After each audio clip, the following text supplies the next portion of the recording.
Well, let's get more now on the new funding for President Trump's controversial border wall with Mexico. Philip Molnar is senior business reporter with the San Diego Union Tribune, and he joins us from California now.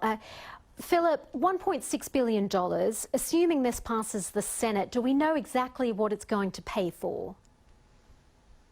Yeah, it's actually going to start about 74 miles of border wall, which isn't a lot when we're talking about like a 2,000-mile border, but about 14 miles here in San Diego, where I'm at, and the rest of the miles that they're planning on building over in Texas in the Rio Grande Valley. So is this going to mirror the kind of border wall that Donald Trump is talking about, or is it kind of repairing existing fencing? Well, a lot of it's kind of a mix of both, of repairing fencing and then also sort of what Donald Trump is talking about. We actually haven't gotten a whole lot of details out of Customs and Border Protection, what they're planning down there.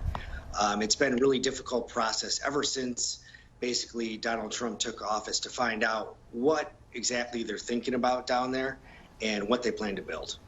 We heard a lot during the campaign about Donald Trump saying that Mexico would pay for the wall. How do you think Donald Trump's base is going to react, given that this is taxpayer money at this time? Well, I'm always surprised on how his base reacts.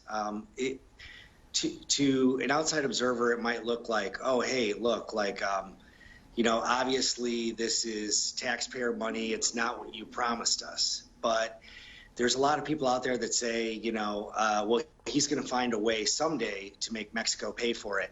And don't worry, he's got a plan. We haven't really seen that yet. There's been some proposals floated out there.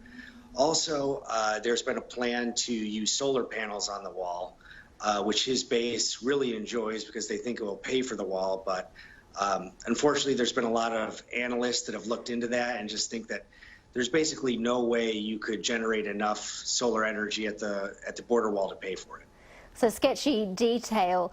Now, I believe there's been some reaction from the relevant states about these $1.6 billion. Can you tell us about that?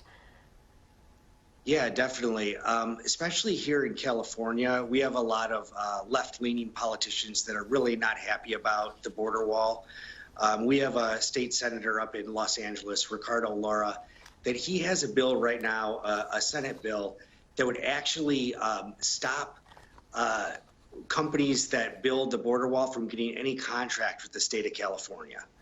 So it's kind of intense. Are those people going to be like anybody that walks on the job site? He says no, he's changing that, but it's pretty intense. So actually, after today's announcement of the $1.6 billion, he put out some pretty strong words condemning it, and so have a lot of other California politicians here. Philip, we'll have to wait and see what happens, and certainly whether this passes the Senate. Philip Molnar, senior business reporter with the San Diego Union Tribune. Thank you very much.